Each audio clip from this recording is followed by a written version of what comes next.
んにちは、もとこです。本日ご紹介する作品は、こちら。こちらのグラミーのタックバッグの編み方をご紹介したいと思います。こちらの糸はですね、3種類の糸を使いました。オリンパスさんのメイクメイク、沢田糸さんのアモット、そしてキーティーの新作糸、リンヌンラタというラメ糸ですね、の3種類の糸をボーダー状に交互に変えながら編んでいきました。でね、このバッグを作り始めたきっかけなんですけど、このオリムパスさんのメイクメイクのこの糸がね、すっごい可愛いなと思って、何編もうかなって悩んでた時に、今年ね、このジャケットをゲットしたんですけど、なんかこのスッキリとちょっとマニッシュさもあるものをスッキリ、パンツスタイルとかで着こなすのもかっこいいけど、なんかちょっとヴィンテージっぽいものをミックスしても可愛いんじゃないと思って、ちょっとね、古着っぽさというか入れたいなと思って、これを編むことにしました。かわいい。ちょっとね、懐かしさを感じるような、なんというかな、古着っぽさっていうのは懐かしさっていうところに繋がったのかなと私的には今解釈してるんですけど、もうなんか懐かしさを感じる色味だったり柄感とかっていうのがすごく今の気分にマッチしてめっちゃおしゃれに仕上がったなと思っております。でね、その懐かしさって言ってるのをそのままささっと作ってバッグにしちゃうと、ちょっとおばあちゃんっぽさが出ちゃうというか、それは避けたいなと思ったので、しっかりデザインを入れました。こうやってね、今回こういう風にタックが入ってるんです。このタックを入れて、そうですね、バッグの底がね、四角いんですよ。これ結構大きめで。で、この四角いやつを、このハンドルの上端を編むときにタックを閉じながら編んでるんです。で、このタックを入れて結構形を構築的に作りつつ、このハンドルの部分をね、しっかり色をパキッと変えてライン状にすることによって、結構ね、これおしゃれに持てる、ちょっと形もしっかり作り込まれたバッグになったんじゃないかなと思っております。いかがでしょう？はい。でね、ここにね、マグネットホックがついてるんですけど、こうやって、このホックをパチッとつけることによって、この三角形のフォルムができるというような仕組みになっております。ここはちょっとプリーツっぽくなって、かわいい。かわいいです。そう、こんな感じで持ちます。ちょっと見えないね。いかがでしょうか？こんな感じでね。ちょっと今手首にちょっと袖が長いんだけど、こんな感じで手首にかけて、プラプラお出かけするような感じがかわいいかなと思っております。あとはこういう感じでちょっとクラッチっぽく持つのもいいかなと思ったりしております。それでですね、今回キットをご用意するので、カラバリをご紹介したいと思います。ピンクはこれですね。こちらのサンプルを作ったバッグ。で、イエロー。じゃーん、かわいい。めっちゃかわいい、この色。ちょっとオレンジっぽい色味のグラデーションのものと、このカスタードと言ってるこのお色と、あとシルバーのラメを混ぜた、こういうお色。これは、プレースマットとして動画も紹介します。ちょっとちっちゃくね。こういう小物を置いたり、ちょっとおやつ食べるときにコーヒーとか置いて、お菓子ちょっと置いたりしたら可愛いかなと思ったので、こういうマット作りました。で、もう一色もこれもめっちゃ可愛い。はい、じゃーん。何色にしよう？グレーかな？ブラウンかな？そんな感じのお色で、この3色展開で、キット組みたいと思います。で、キットの方はオンラインストアで販売するので、ぜひそちらをチェックしてみてください。じゃーん。ちなみにこちらのラメの糸はグレージュです。ちょっとこっちがシルバー。で、これがブラウンのラメ。っていう感じのお色展開になっております。っていう感じでですね、早速編んでいきたいなと思っております。編み始める前に概要欄に先ほどお伝えしたオンラインストアの URL、あと、編み図も販売しています。オンラインストアでね、そちらも見てみてください。あと SNS やってるので、インスタグラム、そちらなどの URL も概要欄に記載しているので、もしよければ見てください。あとチャプター、あとちょっとした注意書きなども入っております。ということでですね、早速、編んでいくぞ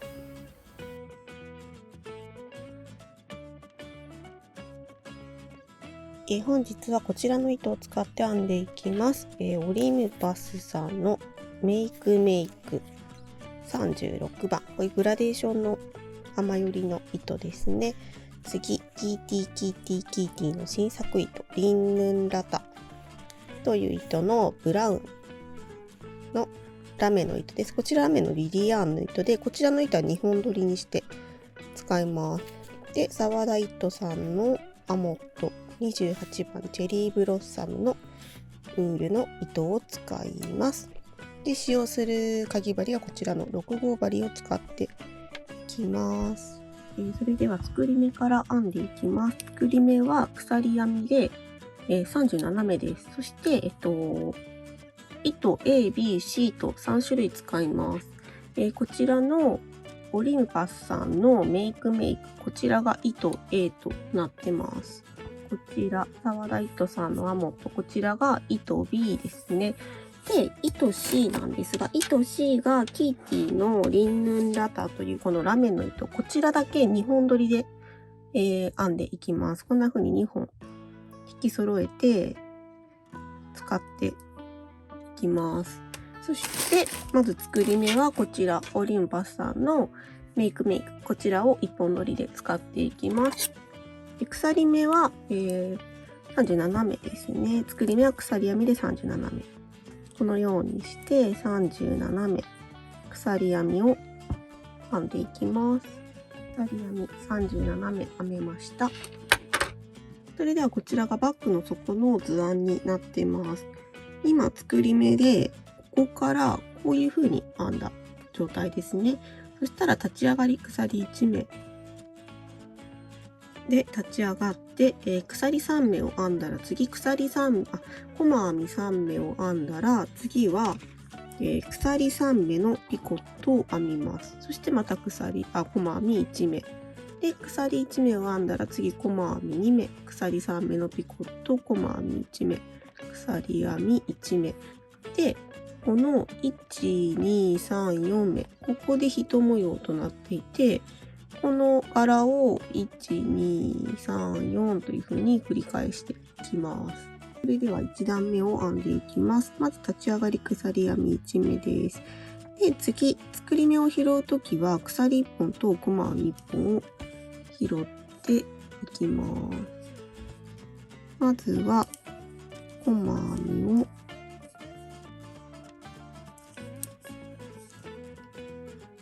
3目編みます。で、鎖3目のピコット、1、2、3目編んだら、ここ1本と、先ほど編んだコマ編みの足1本を拾って引き抜き編みで、ピコットを閉じます。で、また次の目に、コマ編み。そしたら次は鎖1目。で、鎖1目が編んだら、作り目1目飛ばして、その次の目に、コマ編みを編みます。で、コマ編みを2目。続けて編んだら次、鎖3目のピコット、編んで、またコマ編みを1目。で、鎖編み1目、作り目1目飛ばしてコマ編み。このように編んでいきます。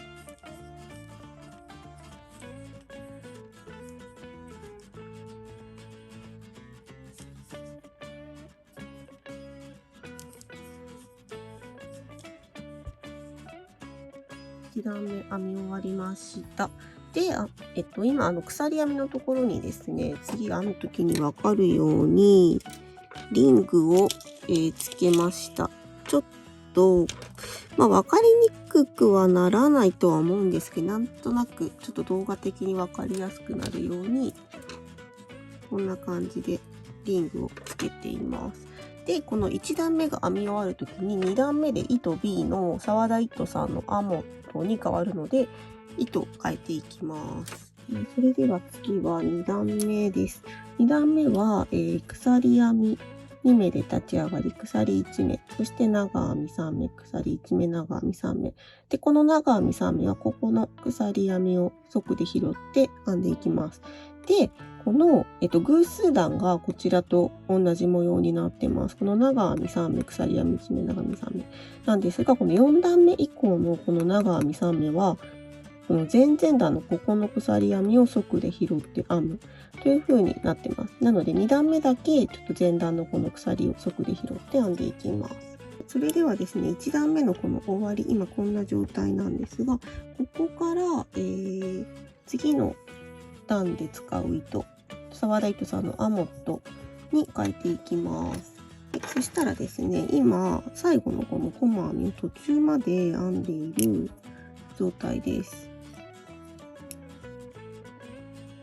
途中まで細編みを編んだら、最後引き抜くときにですね、次の糸に変えます。こうやって変えることで、糸が変わった場所が分かりにくくなって綺麗に最後仕上がります。で、ここから次の2段目編んでいきます。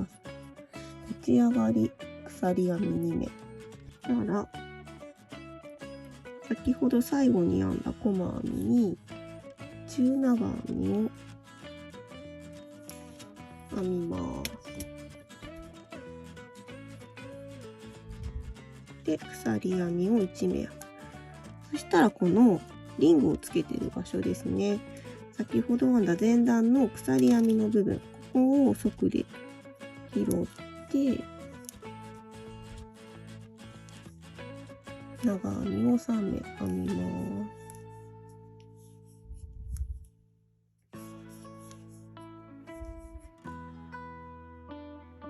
す。で、鎖編み1目。そしたらまた同じように前段の鎖編みを側で拾って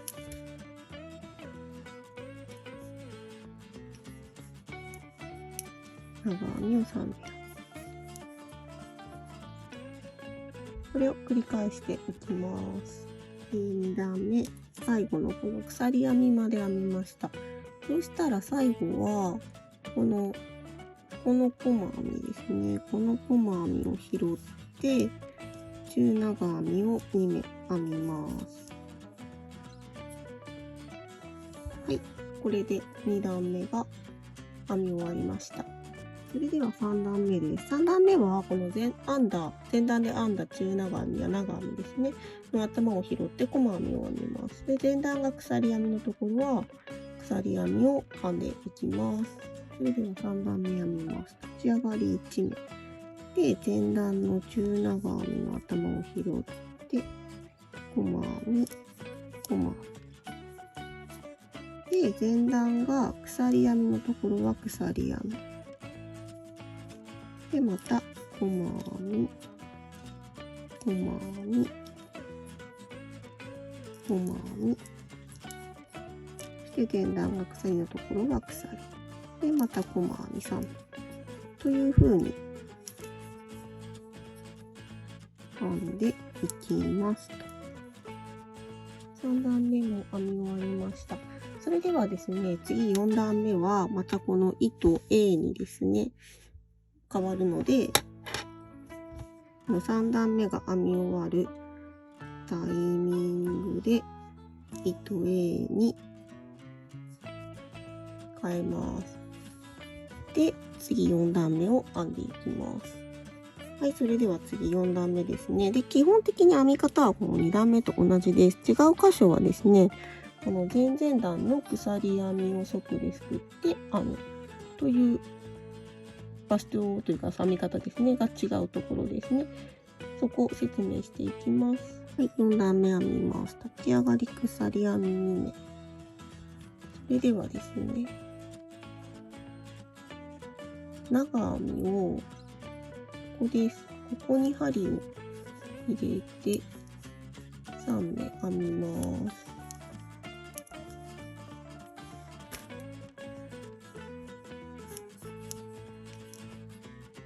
で、鎖1で、またここ前々段の鎖編みを側ですくって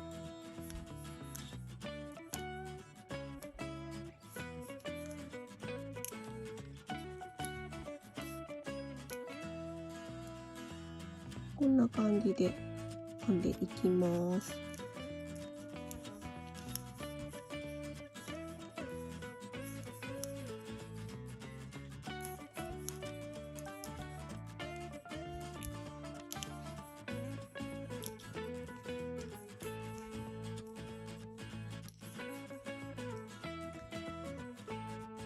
それではですね、今説明した編み方で、この24段目まで編んでいきます。で、この薄いピンクで編みがけしてるところ、ここを基本的には繰り返します。4目8段ですね。4目8段で1模様となってます。1、2、3、4の8段。1、2、3、4、5、6、7、8段で1模様ですね。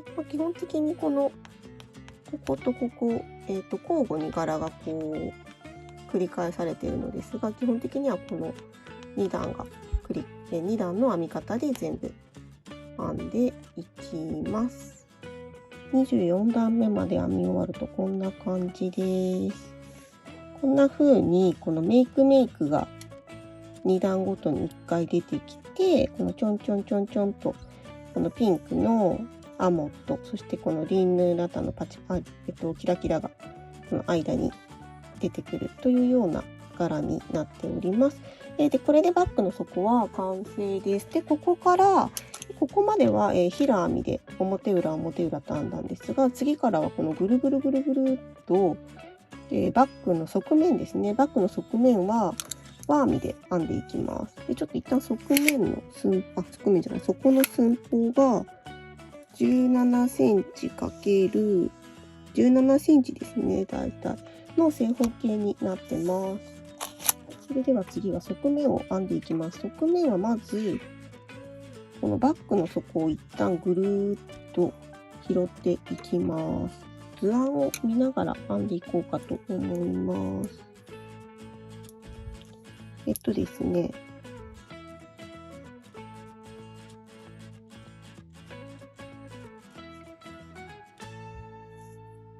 ここがまず立ち上がり鎖1目です。で、細編みで細編み編んで鎖3目のピコットを編んで細編み鎖編み細編みですね。で、コツというかポイントは中長編みの時は細編み2目で、この細編みのここの段ですね。バッグの底で言うと奇数段の時は細編み1目で、偶数段のこの中長編みを拾う時は2目というのがポイントになっています。で、バッグのこの角の部分ですね。ここは鎖編み1目で、ここ作り目の余ってる目を1本ずつ拾いながら細編みと編んでいくというような図案になっています。ちょっとバッグの底の部分しっかり図案を見ながら編んでいっていただければと思います。で、ここのね、右の角の部分がちょっと複雑というか、目が1目多いので、ここの鎖2目を拾って、細編み編んで、またここの、細編みの頭というか、ここの辺を拾って細編みを編んで、っていう感じですね。で、ここは、この前段に1目ずつ編んでいく図案になってます。それではバッグの側面編んでいきます。25段目ですね。立ち上がり鎖編みを1目。そしてここの中長編みを拾って、細編み。ちょっと1目目がわからなくならないように、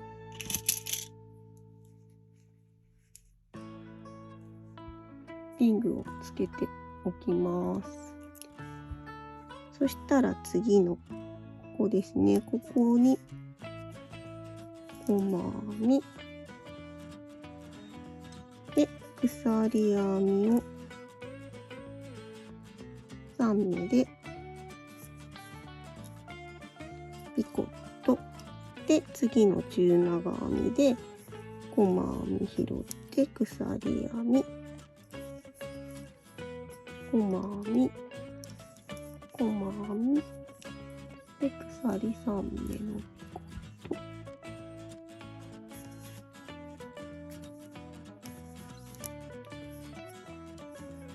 鎖編みという風に図案を見ながら編んでいっていただければと思います。ちょっとここで図案にミスがあったので修正をします。で、バッグの底さっき24段とお伝えしたと思うんですが、正確には32段まで編みます。で、33段目からバッグの側面を編んでいくという形になります。ちょっと図案では縦長なのですが、実際はこのように正方形に編み上がります。さっきお伝えした寸法とかは同じです。で、ここですね、この縁を今編んでるんですが、この目数は先ほど説明したのと同じです。で、少しこの辺が増えたり、ちょっと段数が増えた分増えたので、図案でしっかり確認しながら編んでいっていただけたらと思います。ぐるっと一周編んできました。そしたら最初にこんな風にリングをつけた1目目に針を入れて引き抜き編みをします。そして次の段を編むときですね。鎖編み、今編んだ段に鎖編みのところがあると思うのですが、ここの鎖編みに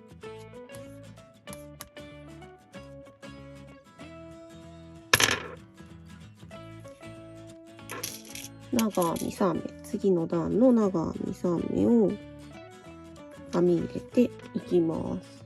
そして次の段が34段目になるのですが、33段目を編むときにですね、次の段を編む糸がこのピンク色のアモットになるのですが、この糸に変えていきます。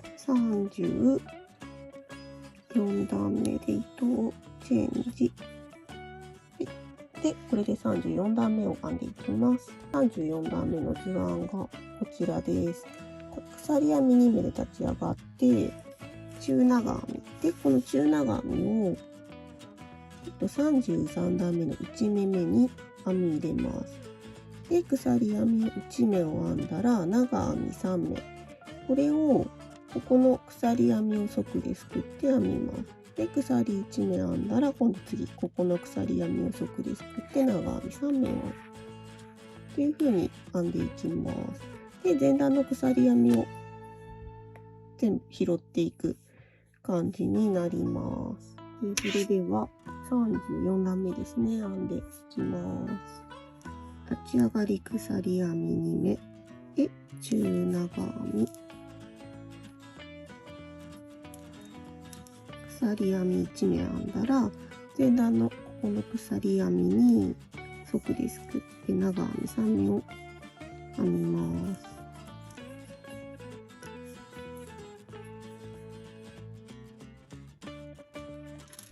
でまた鎖編み1目、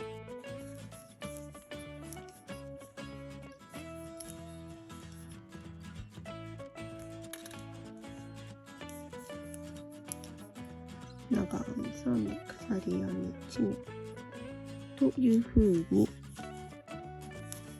この長編み3目、鎖編み1目を繰り返して編んでいきます。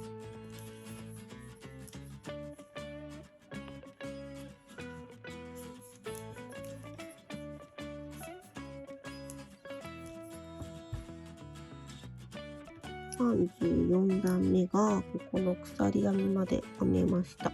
そしたら、この34段目の編み終わりはですね、この立ち上がり鎖2目と、ここ中長編みを前段の1目目に編み入れたと思うんですが、ここに中長編みを編んで、この2目の2目目に引き抜き編みを編んで、閉じるようにします。中長編みを前段の1目目に編み入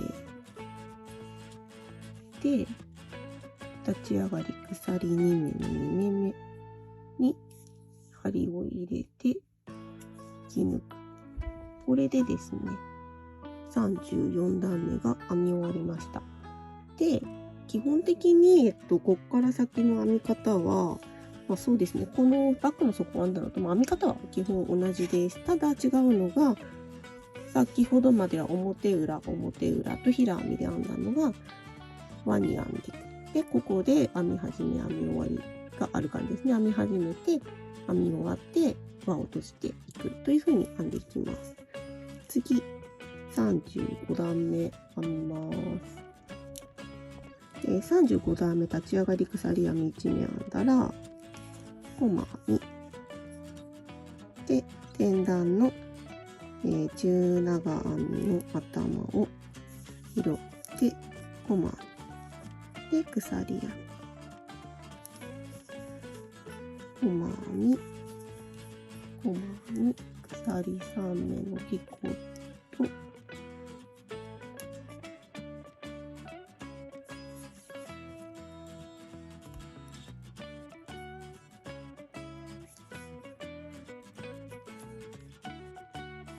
コマ編み、鎖編み、このコマ編み2目、鎖3目のピコット1目、でコマ編みですね。で鎖編み1目、これを繰り返して編んでいきます。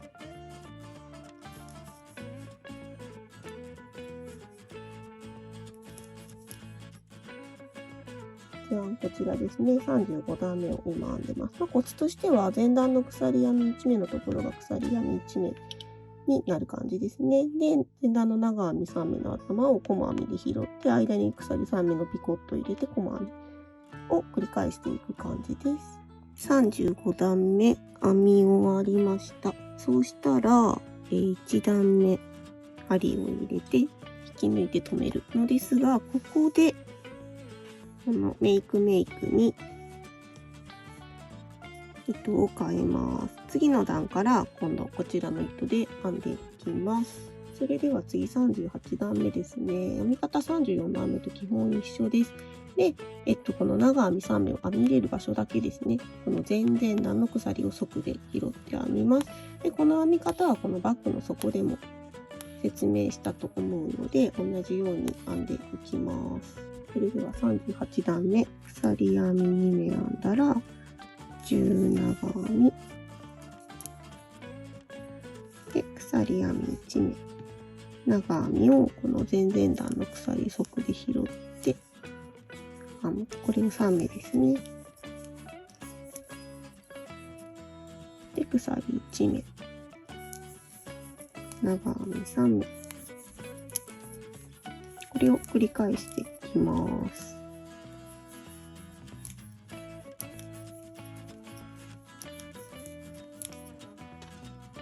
36段目、ちょっと今編み直したんですけど、ちょっと編み始め間違えました。先ほど編み始めで鎖2目で立ち上がって中長編みで編んでいったんですが、そうじゃなくて鎖2目で立ち上がって長編み3目、鎖1目長編み3目で編んでいきます。それでは次は、37段目ですね。立ち上がり鎖1目、コマにコマにコマに鎖編み3目、ピコットの引き抜き編みと図案通りに編んでいきます。で、多分この先も糸を変えつつ各段、編んでいっていただけたら大丈夫かなと思います。で、この次の段で、リンヌンラタですね。糸 C に変えていきます。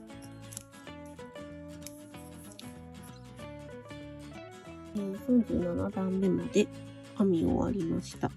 そしたら、ここで、こちらのラメ糸リンヌンラタ2本に引き揃えたものに変えます。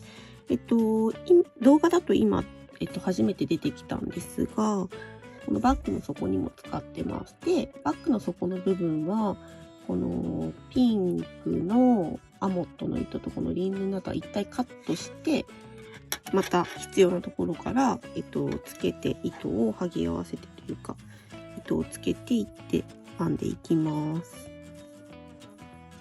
ここは鎖2目で立ち上がって、中長編みで鎖1目。で、長編みを3目。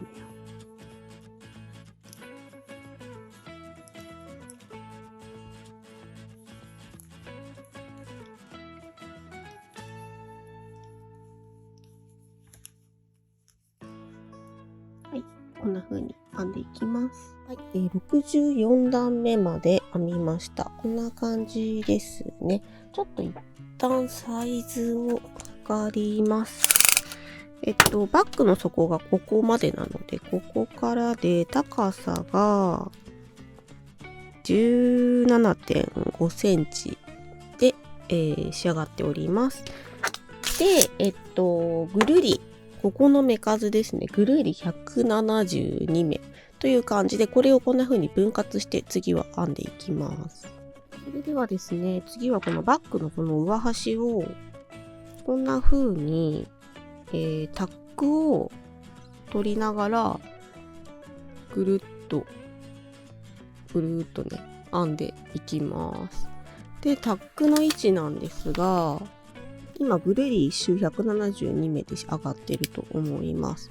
で、これをこんな風に分割します。で、ここが編み始め、編み終わりの位置だとして、ここから10目、23目、10目、10目、10目、23目、10目、10目、23目、10目、10目、23目。ちょっと綺麗に書き直しますね。こんな感じです。10目、10目、23目、10目、10目、23目、10目、10目。みたいな感じで、この角の部分が20目になってます。で、この20目を折りたたんで、タックを取ります。で、ここが前。で、ここがサイド。だとしたら、ここを、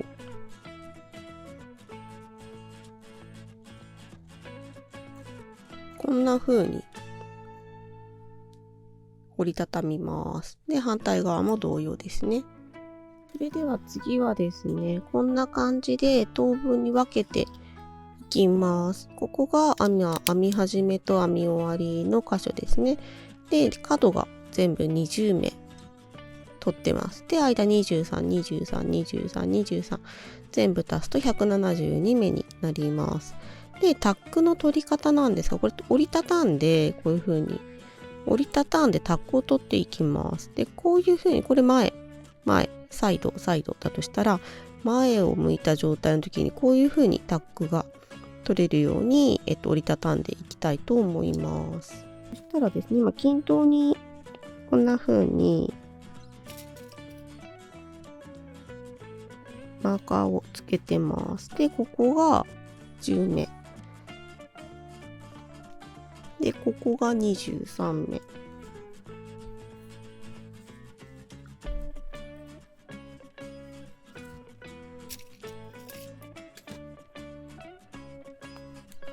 今ザクザクとピンを打ってるんですが、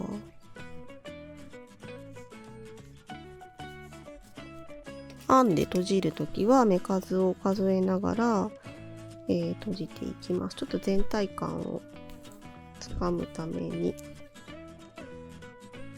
ピンで留めていきます。こんな感じで留めていきます。荷物はこんな感じですね。上の口が、バッグの口がちょっとキュッとなる感じです。ここがバッグの底で、こんな感じです。それでは編んで閉じていきます。で、きっちり厳密に数を揃えなんかこの折っていくと、なんか10目、10目、10目できっちり、寸法というかその目数通りに編んでいけば別にいいんですけど、ちょっとごちゃごちゃっと、ここ10目、9目みたいになったりもすると思うんですが、そのバッグの上端ですね。上端の口は厳密に1目2目ずれたのはそんなに影響しないので、デザイン的にそこまで細かく気にせずに編んでいっても大丈夫だと思います。それではこの64段目の編み終わりの場所に針を戻します。で、まず立ち上がりの鎖編み1目。そしたらですね、1、2、3、4、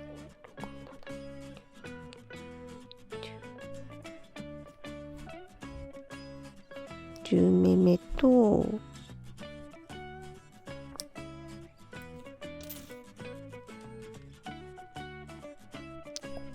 と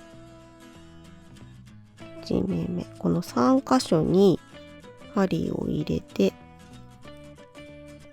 細編みをします。1目目、2目目との隣の目を拾って細編み。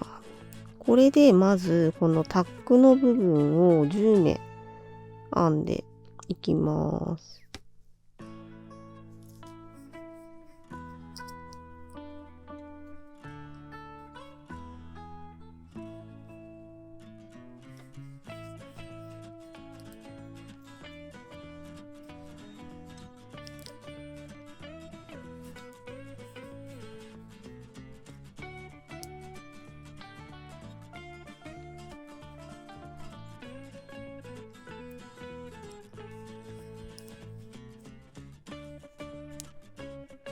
10目編めました。そしたら次はですね、こちらです。ここ23目細編みで編みます。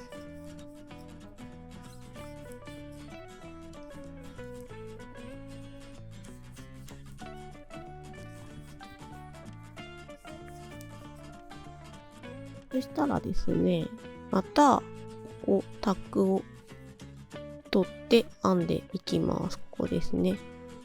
こういう風に外向きに、右側向きですね。右側向きにタックが来るようにします。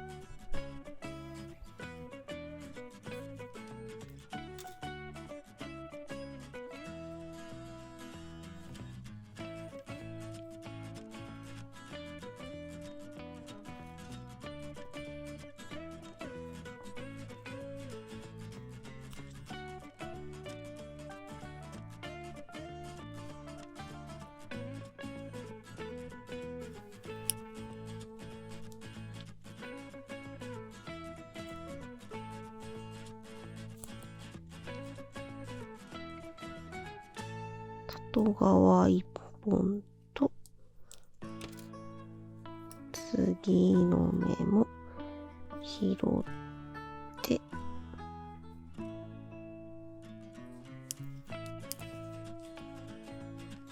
細編み。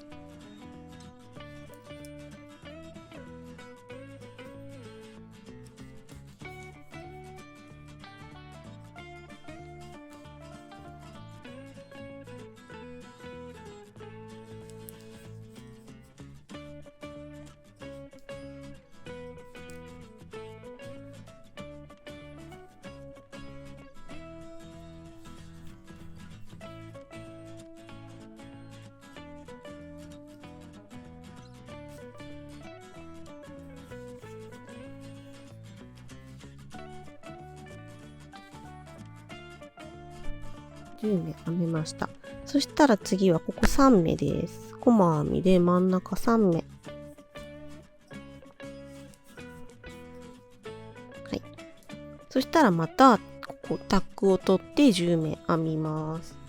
で、タックを取りながら編むのが難しいという方ですね。は、この外側だけ、どうしようかな。そうですね。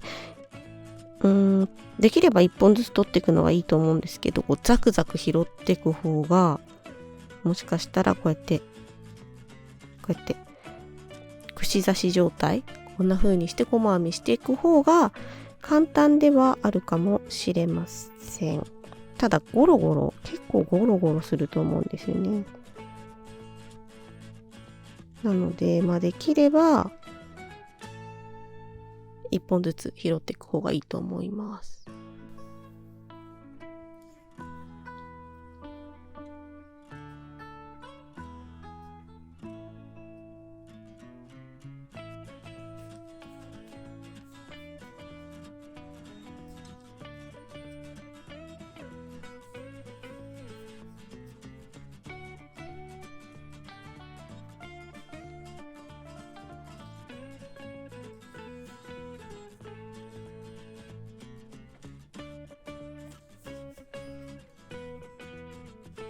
そしてタックが1、2、3、4本編めたら最後23目細編みをします。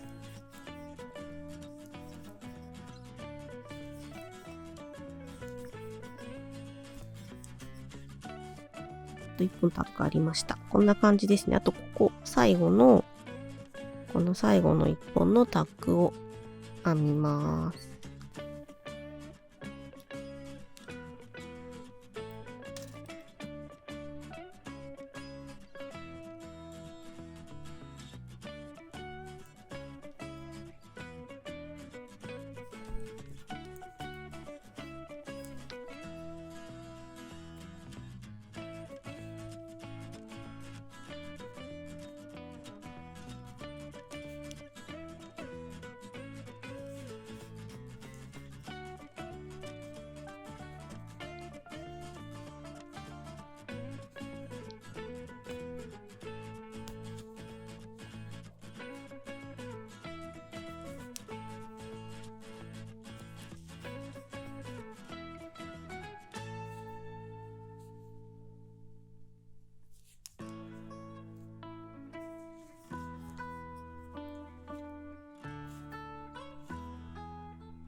そしたら最後に細編み3目ですね。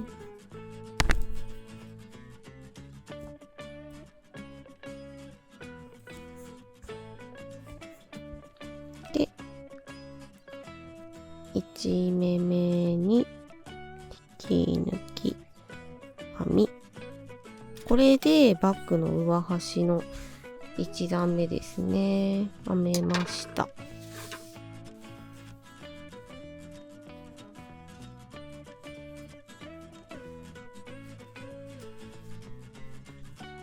こんな風にタックが入って、こんな感じですね。になってます。それでは次はハンドルを編んでいきます。ハンドルはこのピンクの糸、アモットとラメの糸を2本取りで、編んでいきます。交互にね、だんだんに編んでいきます。で、この今上端を、このタックを取った上端を編んだ。この編み終わりの時に、ピンクの糸に、変えていきます。ここですね。ここで、最後引き抜く時に、ピンクの糸に変えると。で、ここからまずは細編みをしていきます。細編みをまずはタックの終わりの部分まで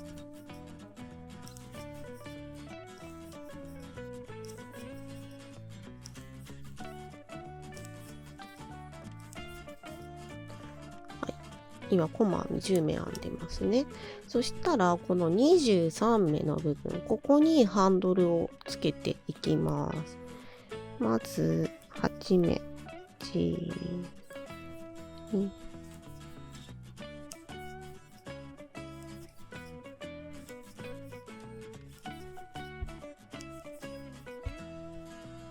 今8目、10目、8目細編みを編みました。はい、そしたらですね、7目ここ飛ばします。で、ハンドルを鎖編みで編んでいきます。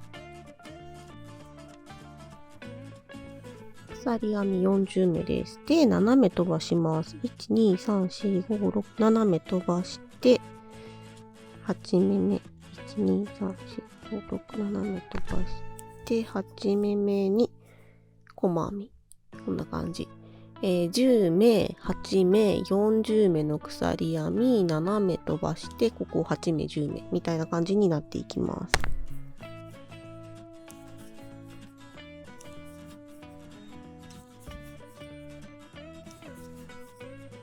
で、さっきここタックを取るときにお伝えしたんですが、厳密にきっちり10目、23目、10目取っていくのって結構難易度が高いんじゃないかなと思ってはいて、もしなんか目数ずれちゃったよってなったとしても、そんな心配しなくってよくって、単純に、ここの目数をもしねずれたなって人は、こういう風に折っていただいて、こんな感じにね、半分にここ23目の平らな面が来るのを上に向けて、こんな風に半分に折って、目数数えてもらって半分半分になるようにして、そのちょうど真ん中の部分にこんな風にハンドルが来るようにできたらいいんじゃないかなと思ってます。このそうですね、バランスを見ながらハンドルの位置をねつけていっていただければ。で、結構今回こんな風に距離が短くてこんな風になるんですが、ここにホックがつきます。で、こんな感じでなんか三角形のバッグみたいな雰囲気に最後仕上がります。なのでこんな風に狭いんですね。という感じでちょっとまた引き続き編んでいきます。で、ここからは反対側のこの23目のこの真ん中の斜めの部分までですね、ひたすら細編みです。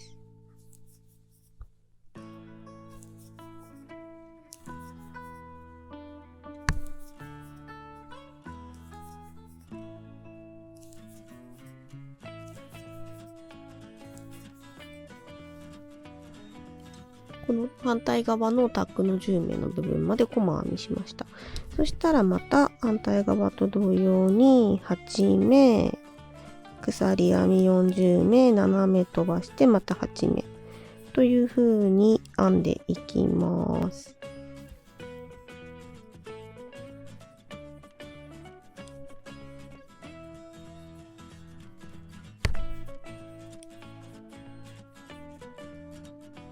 こんな感じで編んでまいりました。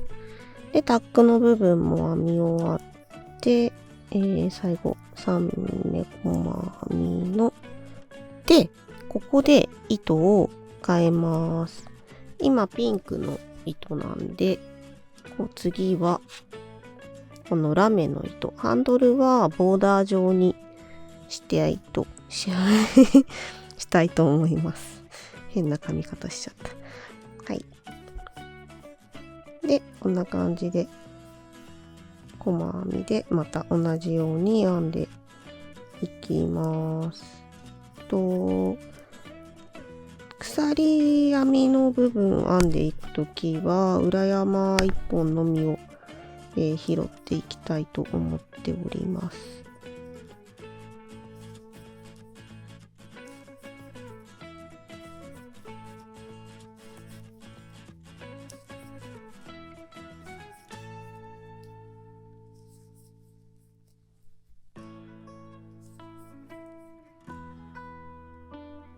で、裏山。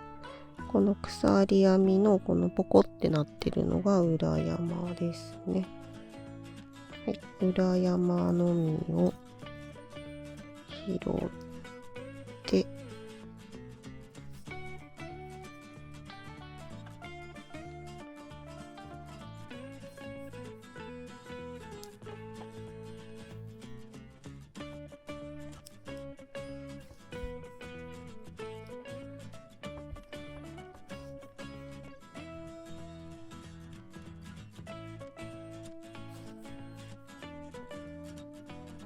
こんな感じでぐるっとまた細編みで編みます。こんな感じでですね、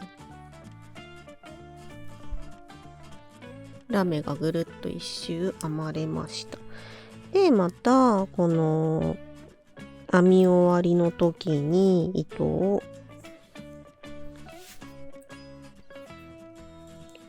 変えると、これを繰り返していきます。ピンク、ゴールド、ピンク、ブラウンですね。ブラウンラメ、ピンク、ブラウンラメ、ピンク、ブラウンラメと。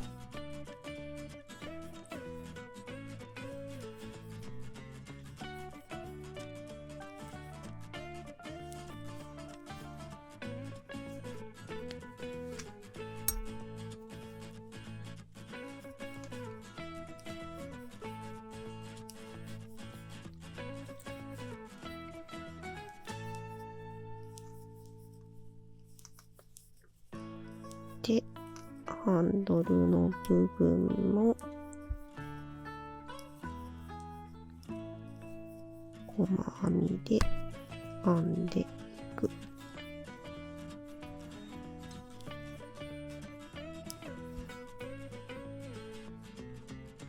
ハンドルが編み上がりました。ハンドル全部で1、2、3、4、5、6、7段ですね。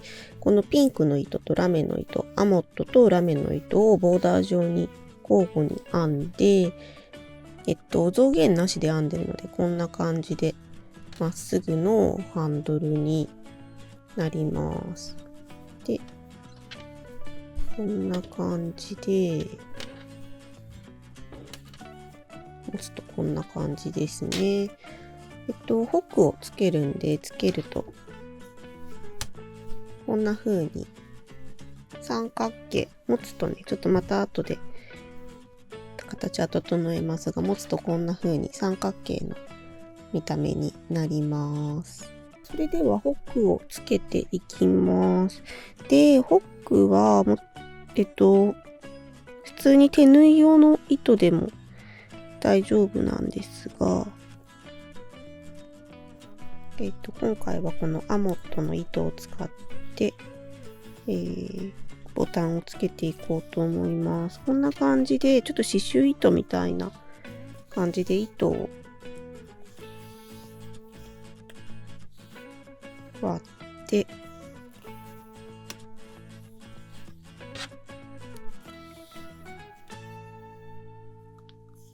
使っていきます。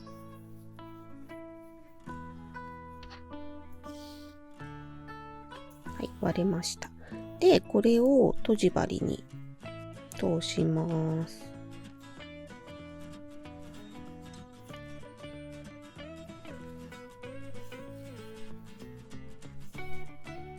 それではですね、こちらのマグネットのホックをつけていきます。ここの中心ですね、中心に来るところに、こんな風にホックをつけていきます。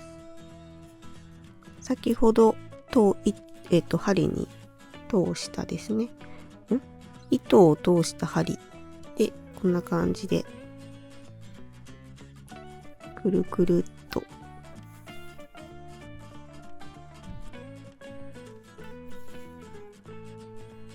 つけていきます。で、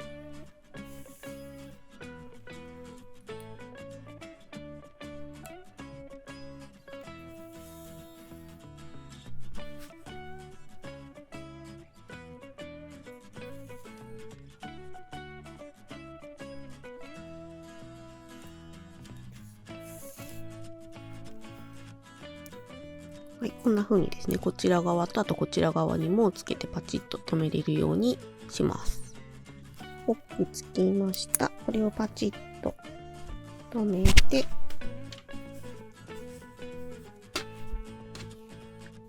こんな感じになります。最後の仕上げの部分ですね、編み図にまとめました。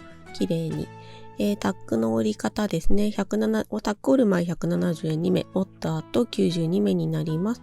で、こんな風に分割されてますね。で、この点線の位置がここに当たる部分だよっていう印です。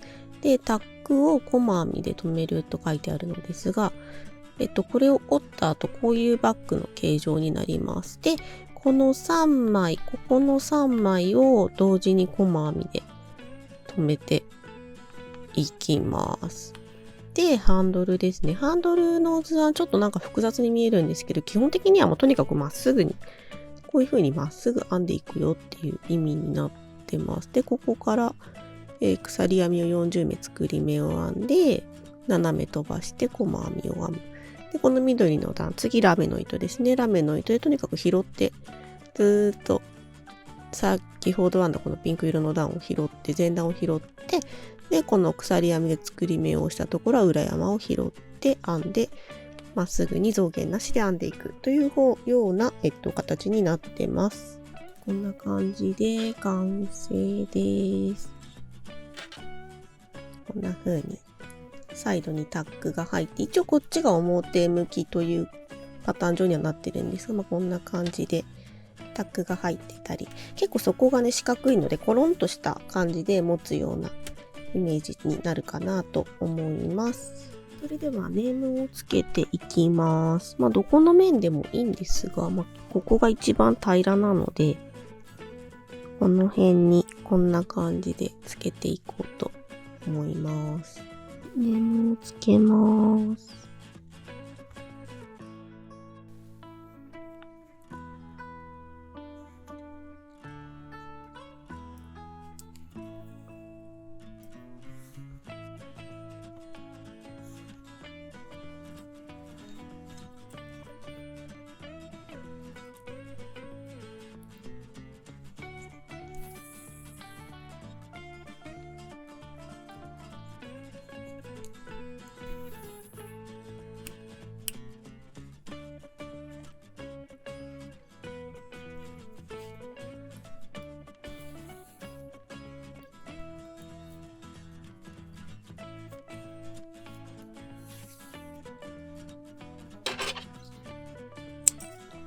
ネームがつきました。重さです。で、152g で仕上がってます。で、使用した糸は、アモット2玉でだいたい 60g で、メイクが4玉で 89g で、ラメのリンヌンラタが1玉 10g 使用しました。はい、それではサイズを測ります。バッグの底が、どう測ろうかなって感じなんですが、そうですね、ざくっと測ります。底が19センチで、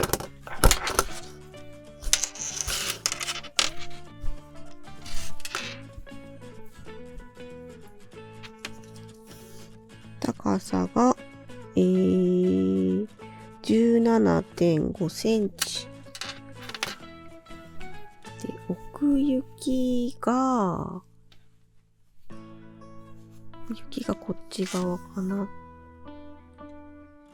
奥行きが16センチ。そして、ハンドルの長さが24センチとなっております。いかがだったでしょうか？グラニーのタックバッグ。かわいい。ぜひぜひ編んでみてください。まだまだ寒いっていうかめっちゃ寒いんで、ここ数日。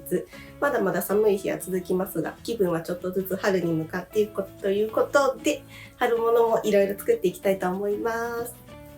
よろしく。はい。ということで最後までご視聴いただき誠にありがとうございました。もしよろしければグッドボタン、チャンネル登録よろしくお願いします。またねー。